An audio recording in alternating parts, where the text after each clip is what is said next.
Hello peeps, welcome back to Big Deck Playa with me, Matt Sparks. On today's show, we are taking a look at a priest deck, a little different from what I've been doing recently, which has been mainly paladins and warriors and rogues. And I found this. This was posted on Hearthstone by I Love Bagels, which is a brilliant name. This is the Top Legend Shadow Priest. Now, it's a brand new season, so I've got to start all over from the bottom and work my way up again. So here we go. This is the deck. We start off with a couple of flash heals to restore 5 health.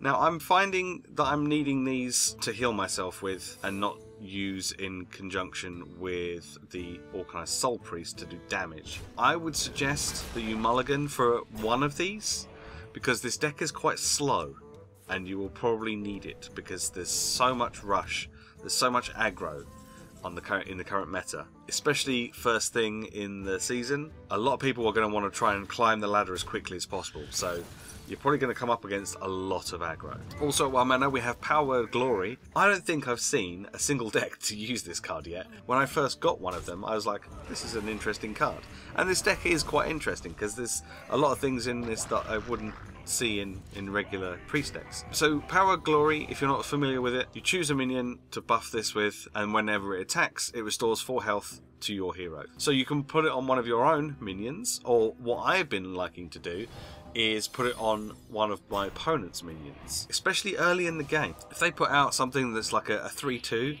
on turn 1 or turn 2, you can put this on them, and so it just kind of makes that minion that they've played completely useless. Until they have a way of like trading it off, it just sits there, it can't do anything. So it's quite useful. We have 2 zombie chows. Now again, you kind of want to get at least one of these in your mulligan because there's very little early game stuff in this deck. Obviously it would be nice to be able to combo it with the Organized Soul Priest so that it does damage to your opponent instead of healing them, but you really do need some kind of board presence early in the game, otherwise you're probably just going to get overwhelmed. At 2 mana we have 2 Mind Blasts. Don't put these in your mulligan. Even though they're only 2 mana, you kind of want to save them towards the end, towards the late game, ideally to combo with Prophet Velen if you can, because then they'll do 10 damage each, which is just ridiculous. We have 1 Shadow Word Death at 3 mana, so this is to destroy a minion with 5 attack or more. It's up to you on what you use it on. We do have some other means of removal for other big creatures. I would suggest if you get this in your hand early that you use it fairly early to try and negate some of the damage that's going to be coming your way. Okay, so this is where things start to get a little bit interesting. We have 2 shadow forms, like 2 of them, which is unusual. Sometimes you see 1. It's very rare that you see 2 shadow forms in the same deck. So obviously once you use shadow form, your hero power goes from healing to dealing 2 damage. And if you use the shadow form again, once you're already in shadow form, that increases to 3 damage. If you get a good starting hand, and shadow form is in that starting hand, by all means use it turn 3 and continue on. Otherwise, I would suggest you wait until maybe turn 5, where you can actually use the hero power to do damage. Also at 3 mana we have 2 Dark Cultists, giving a random friendly minion +3 health when it dies. Try and play this when there's something else out on the board already, if you can. It's not always possible, I know, but a 3/4 for 3 is not too bad, and usually trades 2 for 1 early game, so this might be another choice for your mulligan. At 4 mana we have 2 Organized Soul Priests. Now as I mentioned earlier, if you can, combo these with Flash Heal, combo these with the Zombie Chow. Do not, however, combo this with Power Glory. Also at 4 mana we have Spawn of Shadows. I'm not too sure about this one being in this deck. It's a nice idea because it enables you to do a lot of damage to the enemy hero, but at the same time you're also going to be taking a lot of damage. With the amount of aggro that's in the meta at the moment on a ladder, I don't think it's a good idea to be taking 4 damage each time you use your hero power. I'm still in 2 minds as to whether these are worth keeping in this deck or whether I should trade them out for something else. Also at 4 mana we have 1 Tournament Medic, which restores 2 health to your hero with an Inspire. If you can get your Spawn of Shadows and the Tournament Medic both out at the same time without having your shadow form on, then you'd probably be okay because you can heal yourself for 2, the Tournament Medic will heal you for 2, and then the Spawn of Shadows will do you for 4, so it kind of negates the effect that the Spawn of Shadows has. At 5 mana we have a Holy Nova. If you're going second, I would try and get this in your mulligan, just because the amount of aggro I've been coming up against, being able to use a Holy Nova on turn 4 is going to be so much more useful than having to wait another turn to turn 5 to use it. Especially like with the amount of paladins and hunters, lots of creatures all with like 1 or 2 health. Holy Nova is going to be a lifesaver if you can coin it out on turn 4. Also at 5 mana we have 2 Sludge Belchers. This should hopefully slow down your opponent a little bit. Sadly it is 5 mana, and by turn 5, if you've had bad draw, you're probably going to be really low on health. But Sludge Belchers are great taunts that should hopefully slow down your opponent enough for you to be able to take back some control. And then finally at 5 mana we have a Vol'jin, which swaps health with another minion. It combos very nicely with the Shadow form, because you can play Vol'jin, reducing the opponent's minion's health to 2, then use your hero power to do 2 damage and kill it off. At 6 mana we have 1 Holy Fire. You're probably going to need this, I'm going to be honest, you're probably going to need this for the healing, so just make sure you don't have your Organized Soul Priest out on the board when you use it. We also have a Light Bomb at 6 mana. Now this is another one that you might want to try and get into your hand early if you can.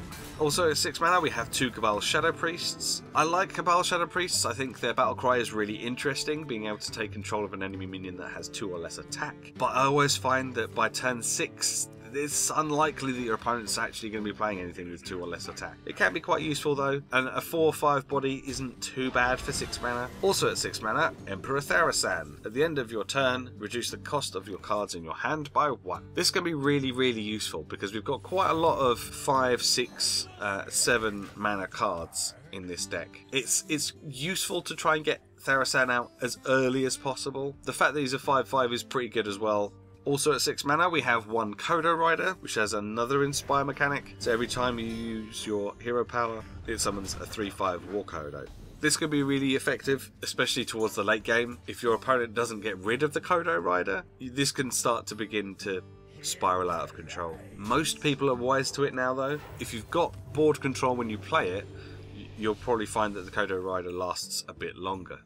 Lastly, at 6 mana we have a Sylvanas Windrunner. Same stats as the Emperor Therasan, 6 mana for a 5/5 body, so you can't really complain too much there. And obviously the Death Rat will take control of a random enemy minion. Something of interest, if you don't know this already, but you can actually use your Shadow Word Death on Sylvanas. So you can kill off Sylvanas yourself with your own Shadow Word Death, if it means you can control something of your opponent's.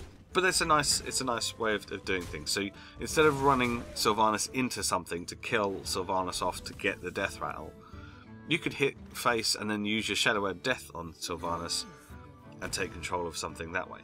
The penultimate card of the deck, at 7 mana, Confessor Palatress. Another Inspire card.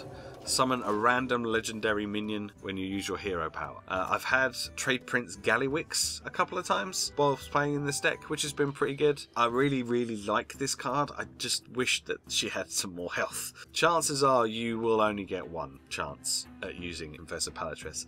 So my advice to you is to not play her on turn 7, because you will not be able to use your hero power on the same turn. Confessor Palatress, as far as I'm concerned, is a turn 9 play or turn 8 with the coin.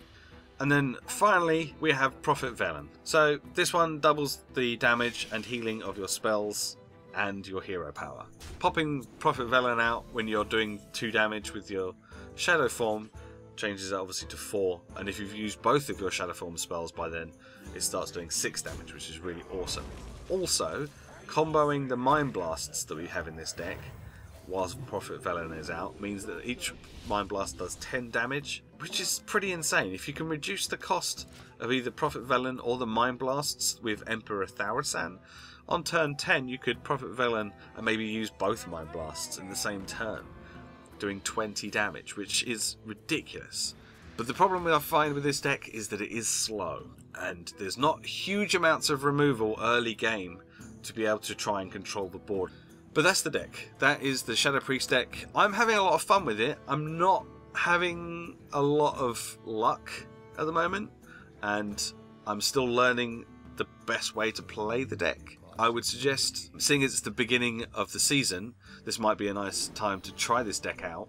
Don't just play like 2 or 3 games with it though. You gotta persevere. Play like 8, 9, 10 games with it and see what you think after that, because as I say, it does take a bit of getting used to. I'm still trying to figure out the best way to play different cards and stuff.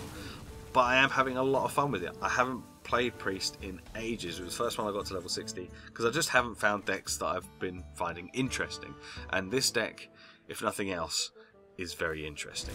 As per usual, if you have any suggestions for future decks, feel free to link them to me. I'll be sure to check them out.